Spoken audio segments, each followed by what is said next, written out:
अस्सलाम वालेकुम नाज़रीन, आज के ख़ुसूसी प्रोग्राम के साथ मैं हूँ आपका मेज़बान ईद मोहम्मद। नाज़रीन, आज का प्रोग्राम जो है वो एक ख़ास अहमियत का हामिल है, क्योंकि आज के प्रोग्राम में हम जिस मौजू को हम ज़ेर बहस ला रहे हैं वो मेरे ख़्याल से हमारे मुआशरे का सबसे एक अहम मसला बन चुका है। क्योंकि जब वालिदैन की औलाद जब बड़ी होती है, बड़े एक खुशियों के साथ, चाहत के साथ, मोहब्बत के साथ, खलूस के साथ जब उनकी शादियां की जाती हैं, इस उम्मीद के साथ कि उनके बेटा या बेटी जो है कि नई ज़िंदगी का आगाज़ कर रहे हैं, लेकिन उम्मीदें उस वक्त दम तोड़ती हैं जब 6 माह के बाद, 1 माह के बाद, 15 दिन के बाद या 1 साल के बाद, जब उनके दरमियान कोई भी एक तलाक़ का केस जब दायर किया जाता है, उस वक्त तमाम तर उम्मीदें टूट जाती हैं। आज के प्रोग्राम में इसी पर हम बात करेंगे। इस वक्त आज हमारे प्रोग्राम में माहिर कानून और इनकी ग्रां कदर खिदमात हैं, ख़ास तौर पर कानून के हवाले से, और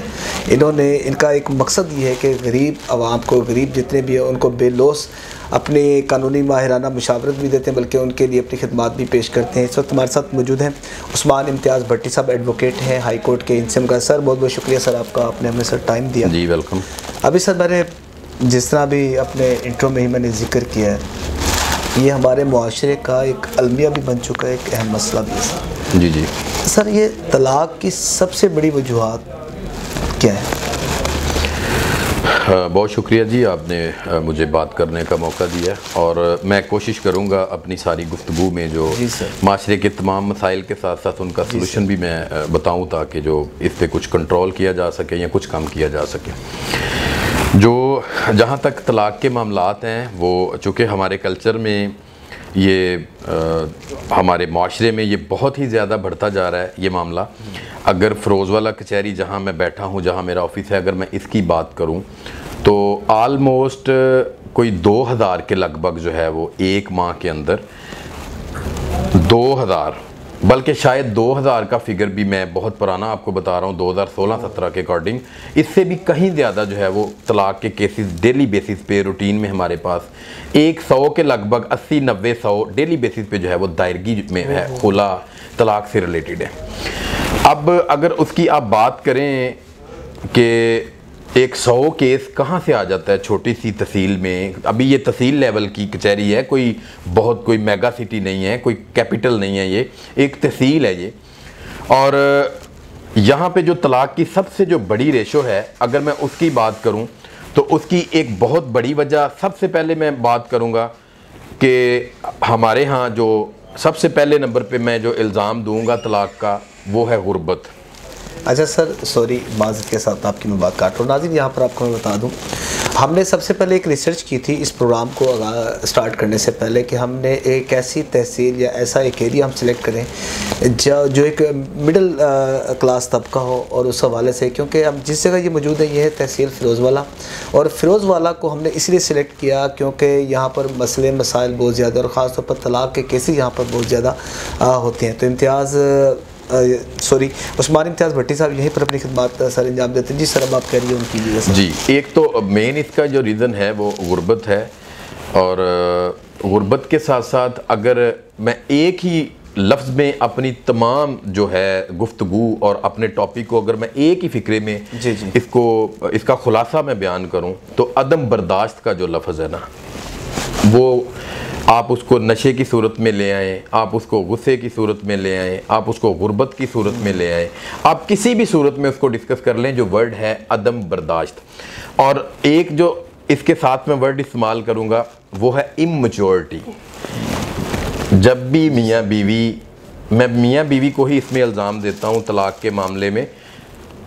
अगरचे उनको फीडबैक कहीं से और मिल रहा होता है, उसको फीड कोई और कर रहा होता है। अक्सर घरानों में जो आप बहुत माजरत के साथ जो सास और बहू का जो रिश्ता है, और इसी के साथ साथ जो भाभी और जो नंद का रिश्ता है, इसी के साथ साथ माशरे के मुख्तलिफ फैक्टर हैं। ये जो 2-3 मेन फैक्टर हैं, जॉइंट फैमिली सिस्टम के इश्यूज़ हैं, और अगर इंडिविजुअली कोई रह रहा है तो उसमें गुर्बत बहुत बड़ा फैक्टर है। और आजकल तो नशे जो हैं वो बड़े बड़े जदीद हैं और बड़े बड़े इस तरह के हैं, जो हमने तो अल्हम्दुलिल्लाह सुम्मा अल्हम्दुलिल्लाह हमने तो उनके मतलब यहाँ पे आके ही सुना है। अल्लाह पाक हर एक को महफूज रखे। इन सब की जो मेन जो वजह होती है तलाक़ की, वो अदम बर्दाश्त, इमैच्योरिटी और अपने घर के मामलात की इस्लाह किसी और से लेना, जबकि आप अपने माहौल में रहे हैं, आप उस माहौल को जिस लेवल तक अंडरस्टैंड करते हैं, समझते हैं मामले को, वो कोई और बंदा उस तरह नहीं समझ सकता। लेट्स सपोज हम यहाँ कचहरी में बैठे हैं, आप कचहरी में बैठ के मुझसे पूछते हैं इस ऑफिस के क्या मसाइल हैं, तो मैं आपको बताऊंगा यहाँ पे बिजली का फुकदान है या यहाँ पे फलां चीज़ नहीं है। Exactly. अब जब मैं आपको टेलीफोनिकली आपसे मशवरा लूंगा ना कि इसका हल क्या है, अब आप अपने अकॉर्डिंगली जो आपने सराउंडिंग में देखा, जो आपकी जाती ऑब्जर्वेशन है, जो जाती एक्सपीरियंस है, आप मुझे उसके अकॉर्डिंग उसका हल बता देंगे। लेट्स सपोज बेटी कॉल करती है अपनी माँ को या अपनी बड़ी बहन को या अपने किसी घर में जिसको आप सियाना कह लें या जिसको आप जो जो अपर हैंड है, वो पूछता है कि जी मेरी सास कहती है कि सुबह 6 बजे उठ के कपड़े धो, ठीक है, तो देखें दूसरी भी बहू इधर है, उनकी बेटियां भी 2 इधर हैं, तो जनाब ये मुझे ही कहते हैं मैं कोई नौकरानी हूँ। तो आगे से सास फीडबैक अपने माहौल के अकॉर्डिंग दे देती है, वो कहती सास नू तू जवाब दे दे, ठीक है। अब वो सास मतलब जो सुबह सास उसको कहती है चलो भाई उठो कपड़े, अब वो उसने चूंकि उससे सुना हुआ होता है, वो आगे से उखड़े मुंह से उसको जवाब देगी कि नहीं। ऑब्वियसली सास का बेटा घर में जो है, उसका जो खामद है, वो अपने बेटे से ही कहेगी या शायद वो खुद भी कोई 1-2-4 फिक्रे बोले, तो यहाँ से बात स्टार्ट होगी। मशवरा बाहर से आया है, अगर बेटी को यही मशवरा दिया जाए ना कि बेटा आप जिस घर में बैठे हैं उस माहौल को लेके चलो, अब वही आपका घर है, कपड़े जाहिर है घर के मामलात हैं, मर्द हैं, उन्होंने घर से बाहर वाले सारे मामलात देखने हैं, और हम क्या क्या माशरे में तकलीफ़ें बर्दाश्त करते हैं, कहाँ कहाँ से कैसे पैसे कमा के लाते हैं और कहाँ से जाके अपने बच्चों को जाके तमाम सहूलियात देते हैं। तो मैं समझता हूँ कि इसमें जो पीछे से मशवरे लेने वाले या जो गलत तरीके से गाइड करने वाले हैं, वो भी एक बहुत बड़ा फैक्टर है। अच्छा सर, बड़ी खूबसूरत आपने ये बातें जो आपने की हैं, जो आपने बताया है, इसमें तो कोई दो राय नहीं है, ये बिल्कुल फैक्ट है जी। ये सर आपने तलाक की वजूहात आपने बता दी, इट्स गुड, लेकिन सर ये जो आपने जिक्र किया, जो आपने बताया, ये आफ्टर मैरिज आपने बताया जी। अब असल प्रॉब्लम कहाँ पर आती है? Before marriage. जी जी। जब होता क्या है कि जब आपने बेटों के या बेटियों के जब आपने रिश्ते तय करने, उस वक्त क्या करना चाहिए? असल प्रॉब्लम ये है, मैं यहाँ पर सिलेक्शन की या देखने की, ऑब्जर्वेशंस की, इसमें बड़ी चीज़ें आपकी आ जाती हैं। इसमें कुछ ऐसे वालिदैन होते हैं लड़की की जानिब से, लड़के की जानिब से एक लालच का एलिमेंट आता है, सब्ज़ बाग का एलिमेंट बहुत आता है, जबकि ग्राउंड रियलिटीज़ कुछ और होती हैं। अगर यही चीज़ अगर शादी से कबल अगर तमाम तर ग्राउंड रियलिटीज़ को देख लिया जाए, बजाय इसके कि जल्दबाजी से काम लिया जाए, 6 महीने उसको प्रोलॉन्ग कर दिया जाए, 1 साल प्रोलॉन्ग कर दिया जाए, उधर आए जाएँ, देखें क्या माहौल है उस घर का। इसमें सर मैं एक छोटी सी बात करूंगा, ये जो आपका सवाल है इसके लिए तो मैं समझता हूँ कि 10 घंटे भी हम बैठ के डिस्कस करें तो ये बहुत एक है, इस पे सैर हासिल गुफ्तगू की जा सकती है। मैं जो सिंपल बात आपको जो आप इस्लाह कर सकते हैं, जो आप बता सकते हैं हमारे, वो बिफोर मैरिज आप यूँ कह लें कि मुआशरे में इस्लाह के लिए जो मैं बात करने वाला हूँ, सबसे पहले शरीयत आपको कहती है कि आप अपने बच्चे या बच्ची के लिए उसके दीन को देखें, उसके ख़ानदान को देखें और उसकी तलीम व तरबियत देखें, और फिर एंड पे मालो दौलत वाली बात है। लेकिन यहाँ पे बहुत मादरत के साथ शरीयत ने जो 4 मामलात हमें बताए हैं ना,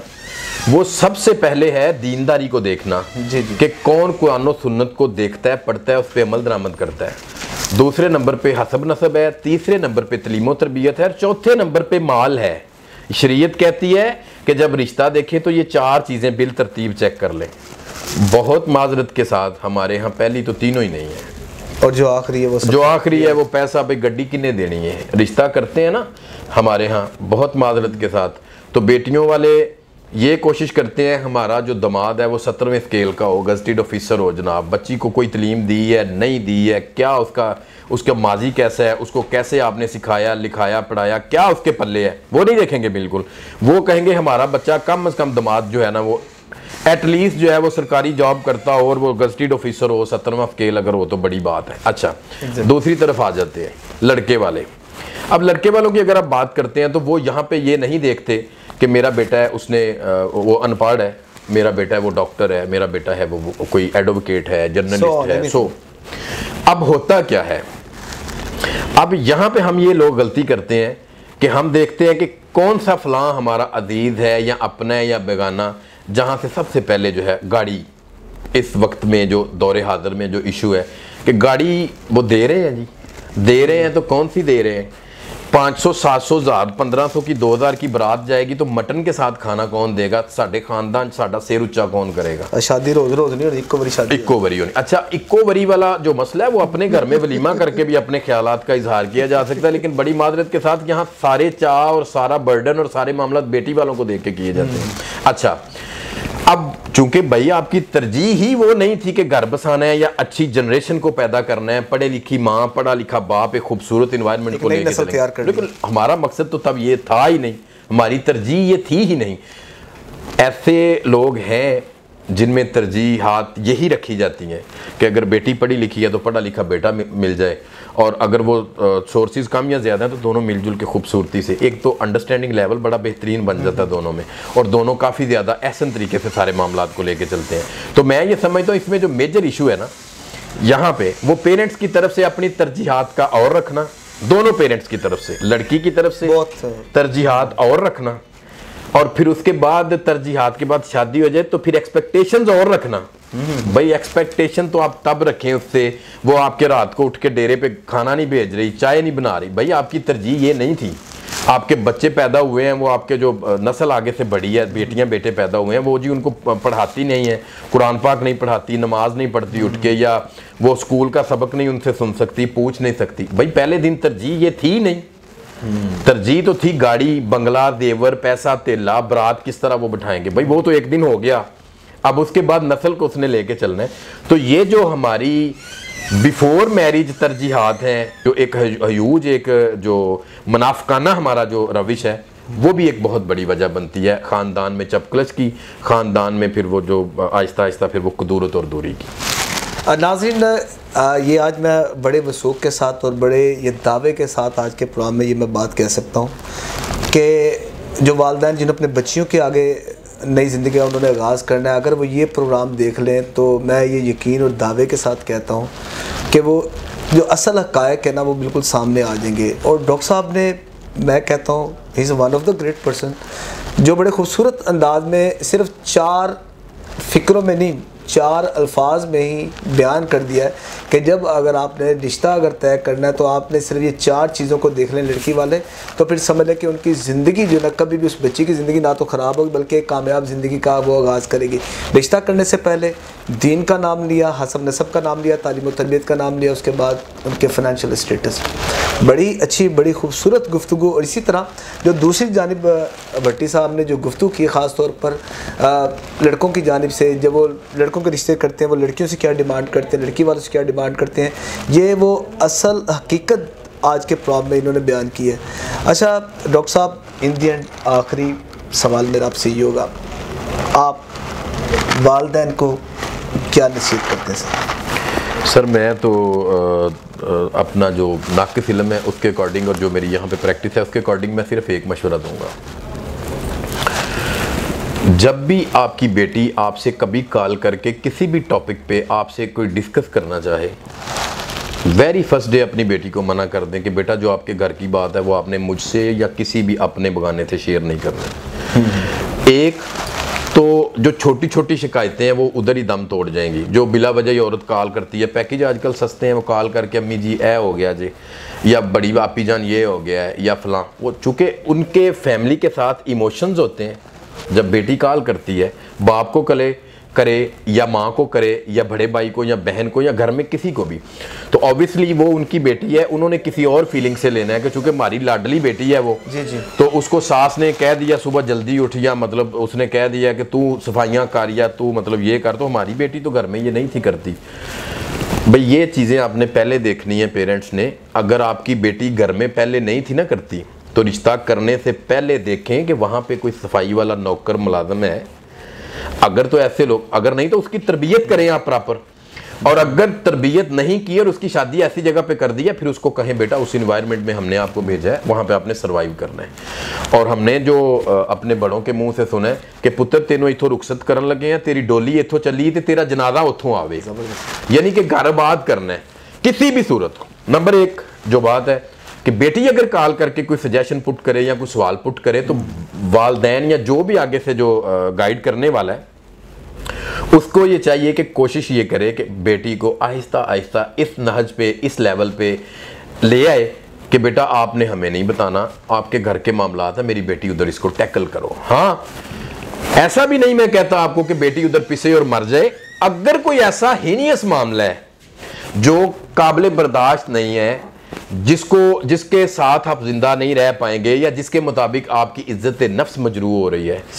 या आप टॉर्च हो रहे हैं। अच्छा, यहाँ पे एक मादरत के साथ मैं बात करूंगा, अब शायद अगर कोई प्रोग्राम देखे तो कमेंट्स में आएगा बिल्कुल आप करें। इसमें टॉर्च तो हम सारी होती हैं, वो टॉर्च आप कैसे हो जाती हैं? यहाँ पे जो भी लड़की आएगी ना, उसका खामद अरब रुपया भी कमाता है, वो अकेली भी रह रही है, वो जन्नत के मतलब नमूने हैं उसके पास, दुनिया जहान के मुलाजम भी उसके पास हैं, लेकिन एक जो नाशुक्री है ना, वो हर बहुत मादरत के साथ औरत के अंदर है फितरत में, कि उसने कहना है कि नहीं ये नालों अच्छा रिश्ता है, ऐसी मतलब मेरे पेरेंट्स थोड़ी जल्दी कर गए ने, काश के थोड़ा जा मतलब वो फलां एक रिश्ता सी जो नहीं मिला होता ना, वो अगर हो जाता ना तो वो तो अल्लाह की बड़ी रहमतें थी, और वो क्या बात है, बस मेरी किस्मत। और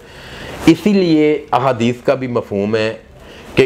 दोज़ख में आपको औरतें ज़्यादा मिलेंगी, उसकी वजह नाशुक्री होना, उसकी सिर्फ वजह, और ये उसकी फितरत में है। बच्चों को, बेटियों को, बेटों को शुक्र करना सिखाएं, और जिक्र करने वाली ज़बान और शुक्र करने वाला जो दिल है ये बहुत कम लोगों के पास है। और ये हदीस है कि वो खुशकिस्मत लोग होते हैं। बच्चों को तरबियत दें कि कुव्वत बर्दाश्त पैदा करें। देखें, माँ है वो घर में काम कह लेती है अपनी बेटी से कि पुत्र 5 बंदियां का खाना बनाना है, 2 बंदियां का बर्तन के हवाले से, सफाई के हवाले से बात कर देती है। अगर बहू से ये बात की जाए तो क्या मुश्किल है, वो भी तो बेटी है, उसने भी तो अपनी माँ की बातें सुनी थी अपने घर में, डांट डपट हुई थी। लेकिन यहाँ पे थोड़ा रिश्ते का खला आ जाता है तो वो खला की वजह से कुव्वत बर्दाश्त खत्म हो जाती है। औरत नाशुक्री ख़त्म करे। दूसरे नंबर पे अपने जो इन लाज हैं उनकी शिकायत, अपने खामद की कोई नेगेटिव बात कभी किसी से नहीं शेयर करनी। घर बसाना है बेटियां ने, एक ही मैं टिप दूंगा, जिंदगी पूरी अपने खामद की, अपने ससुर की, सास की, उस घर में जितनी बुराइयां, मैं कह रहा हूं आप प्रोग्राम सुन रहे हैं, आपके प्रोग्राम सुनने के बाद 1 लाख बुराई आपके जहन में आई होगी कि मेरे वाले घर में भी ये है, फलां में भी है। चाहे आप जन्नत में भी जाएंगे, गिले आप इंसान होने के नाते आपके जहन में रहेंगे। तो मैं यही कहूँगा कि गिले अपने अंदर दफन कर दें। नंबर 1, माँ जो सास है उनसे ये गुजारिश करूँगा कि बहू, जिस तरह आपकी बेटी कभी सोई हुई हो तो आप नहीं जगाते, अगर आपको अगर लग रहा है कि मेरी बहू है, बीमार है, मतलब हामला हालत में है, या आफ्टर डिलीवरी है, या वैसे सो गई है, या तो प्लीज़ मैं आपसे ये गुजारिश करूँगा कि जिस तरह आप इंसान हैं, आप सोए हुए हों मेरी माएँ, तो आपको कोई आवाज़ दे के जगाए तो शायद आपको अच्छा ना लगता हो कि मैं हाले हुन सुती सा रात जागी सा। इसी तरह बहू है, वो भी किसी की बेटी है। इंसान तो समझ लेना, चलें आप बेटी ना समझें। तो सास से मैं यही गुजारिश करूँगा कि वो भी कुव्वत बर्दाश्त पैदा करें, और जो बहू है उससे भी यही गुजारिश करूँगा कि वो भी कुव्वत बर्दाश्त और शिकवा अपनी ज़बान पे नहीं लेके आना। हाँ, अगर आपको कहीं ऐसा लग रहा है मेरा दम घुटता है, बड़ी स्ट्रॉन्ग रीज़न के साथ, दम तो हर औरत का घुटता है, बड़ी स्ट्रॉन्ग रीज़न, मसलन कोई खर्चा नहीं देता, कोई रोटी नहीं देता, कोई बिला वजह आपको बड़ा तशद्दुद करता है, बिल्कुल एग्जैक्टली। बाकी ये बात है कि मैंने सोना था, मैंने उठना था, मैंने टेलीविज़न देखना था, मैंने मोबाइल यूज़ करना था, मुझे क्यों जगाया, मुझे आवाज़ क्यों दी, फलां भी तो बैठा था, वो भी तो कर सकता था। ये कोई वो मैं नहीं समझता कि कोई बड़ी स्ट्रॉन्ग रीजंस हैं, या आप कह सकते हैं कि मैं मेंटली टॉर्च हो रही थी वहाँ पे, या वहाँ पे मेरा बहुत मेजर एक इशू था। तो ये मामलात हैं, मैं ये समझता हूँ कि अगर आप ये 2-3 मामलात हैं, इनको प्योरली आप हैंडल कर लें तो मैं समझता हूँ कि घर खुशहाल हो सकता है। ज़बरदस्त। अच्छा sir, once again in the end, आपके दरवाजे ख़ास तौर पर, जिस तरह आपने बताया कि ये जो एरिया है ख़ास तौर पर बड़े गरीब लोग यहाँ पर रह, middle class, lower middle class, जी, आप किस तरीके से उनकी कानूनी जो है वो माहिराना अपनी खिदमात उनके लिए बिलोस आप पेश कर सकते हैं? भाईजान देखिए, मैं एनी टाइम भी, मेरा मोबाइल नंबर है 24 आवर ऑन होता है, वो 24 आवर। लेट्स सपोज मैं किसी लम्हे किसी की कॉल अटेंड ना कर पाऊँ तो मैं उसको फ़ौरन रिस्पॉन्स करूँगा जैसे ही मैं फ्री हूँगा, अदालत में हूँ, सोया हूँ, जाग रहा हूँ, जहाँ भी हूँ, जैसे ही फ्री हूँ मैं रब्ता करता हूँ। नंबर 1। दूसरे नंबर पे बड़ी स्ट्रेट फॉरवर्ड ये बात है कि जिस तरह यहाँ पे हमारे पास लोग आते हैं ना, वो मुख्तलिफ इन्वायरमेंट के, फिनंशियल उनके स्टेटस मुख्तलिफ, उनका इकनॉमिकल उनके बड़े इश्यूज़ हैं, बड़े मामलात हैं। तो मैं यहाँ पे अल्लाह को हाज़िर नाज़र जान के फ़ी सबीलिल्लाह, सुभान अल्लाह, फ़ी सबीलिल्लाह का वर्ड मैं इसलिए यूज़ कर रहा हूँ अल्लाह पाक की खालिसतन रज़ा के लिए। अगर कोई मेरे पास आएगा, चाहे वो फैमिली इशूज़ लेके आए, चाहे वो पुलिस का सताया हुआ यहाँ पे आए, या किसी के कोई ज़मीनी मामलात हैं वो मेरे पास आए, तहसील फ़िरोज़वाला इसमें नारंग आ जाता है, इसमें शरकपुर तहसील आ जाती है, तहसील फ़िरोज़वाला इसमें शामिल है, तहसील मुरीद के इसमें शामिल है। यहाँ पे कोई भी लोग हैं जिनका कोई इशू है, कोई मामला है, तो मैं एनी टाइम कोई मशवरा किसी ने करना है, इवन मैं सर्विस भी फ़ीस बिल्लाह देने को तैयार हूँ। मैं सर्विस भी फ़ीस बिल्लाह देने को तैयार हूँ, लेकिन उसके लिए मेरी एक ही शर्त होती है कि बंदा राइट पे हो। सही, मतलब कोई डाकू चोर आए, वो कहे मैं मंशियात का कारोबार करता हूँ, इस मरतबा पकड़ी नहीं गई तो पुलिस ने कहा तेरे को 5 किलो फड़ी गई है, तो ज़रा प्लीज़ मेरी हेल्प करें, तो मैं इसको हेल्प नहीं कहूँगा। इसका मतलब है कि मैं उसको सर्विस दे के मोटिवेट कर रहा हूँ, कि मैं उसको अबेट कर रहा हूँ कि मज़ीद करो, कुछ नहीं होता। ठीक है, तो जिनका कोई हो, जेन्युइन इशू हो और वो सर्विस के पैसे ना दे सकता हो, वकील को वो हायर नहीं कर सकता, किसी को इंगेज नहीं कर सकता अपने पास, तो वो मेरे पास एनी टाइम आए, तो मेरे दरवाजे खुले। सर बहुत शुक्रिया जी। नाज़रीन, आज आपके प्रोग्राम में हम लोग खुसूसी गुफ्तगू जो कि ख़ास तौर पर ये अलमिया था हमारे मुआशरे का, हमारे सोसाइटी का, हम उम्मीद करते हैं कि इस प्रोग्राम के बाद बहुत हद तक इस्लाह होगी, ख़ास तौर पर वालिदैन के लिए जो बच्चियों के रिश्ते तय करेंगे, तो कम अज़ कम जो इन्होंने रिक्वेस्ट की है, जो एक आइडियाज़ भी दिए हैं, जो जिन बातों का ख्याल रखना चाहिए, वो मेरे ख्याल से एक मशले राह की हैसियत रखता है। आज के प्रोग्राम में इतना ही। इसके साथ ही मुझे और मेरी कैमरामैन टीम को इजाज़त दीजिएगा इस दुआ के साथ कि अल्लाह ताला हम सबका हामी नासिर हो।